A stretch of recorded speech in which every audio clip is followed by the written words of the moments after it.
चला बनवूयात सगळ्यात हेल्दी आणि झटपट बनणारा टोमॅटो सूप्स।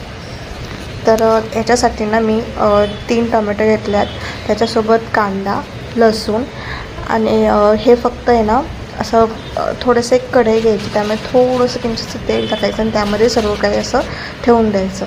ते आपोआप शिजतं। त्यामुळे 2-3 काजूच्या पाकळ्याही टाकल्या आहेत। तुम्हाला जर आवडत नसेल तर तुम्ही ते स्किप करू शकता, पण यांनी ना खूप हेल्दी होतं ते। आणि त्यासोबत मी व्हाईट तिलही टाकले, कारण का मला खूप आवडतं हे पांढरं तीळ, म्हणून मी हे टाकलं आहे। तुम्ही पण हे जर आवडत असेल तर टाकू शकता, नाही तर स्किप करू शकता। तर अशा प्रकारे हे ना थोडंसं असं झाकून ठेवायचं आणि मधून पाहायचं की कसं म्हणजे लागत वगैरे नाही ना। त्याला पाणी सुटतं, तेलही सुटतं, त्यामुळे ते आतल्यात ते शिजलं जातं। तर हे तुम्ही कुकरमध्येही पाणी टाकून शिजवू शकता, पण मी अशा प्रकारे करते। आणि त्यानंतर ना ह्याच्यावरची ही साल काढायची टोमॅटोच्या वरची, ती बारीक ना नीट होत नाही, त्यामुळं ना ती अशी घाशामुळे चिकटली जाते, त्यामुळे मला ती आवडत नाही, म्हणून मी ती काढली आहे। तुम्हाला जर हवे असेल तर तुम्ही ठेवू शकता। ती बारीक करायला खूप वेळ लागतो, तर मी याच्यासोबत थोडंसं गरम पाणी करायला घेतले की मला जर लागलंच तर मी हे गरम पाणी यूज करेन, पण हे लागणार आहे मला असं वाटते, त्यामुळे ते मी ठेवलं आहे। तर त्याच्यासोबत आहे ना आपण आता जे काही बनवलं होतं साहित्य ते आपण मस्तपैकी बारीक करून घेऊया।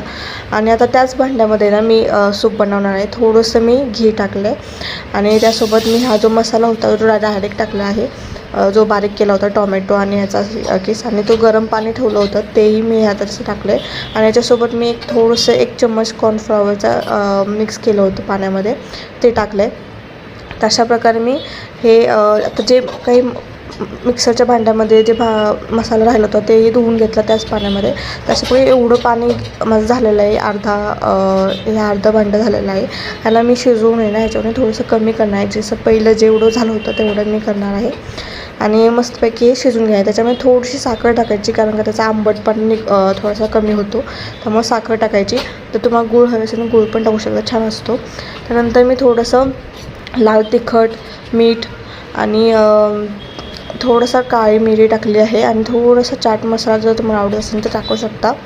आणि याने ना खूप मस्त टेस्ट येते। आणि हे थोडंसं असं मिक्स करायचं आणि मस्तपैकी असं थोडंसं कमी आचेवरती याला शिजवून द्यायचं, जास्त फास्ट करायचं नाही स्टार्टिंगला।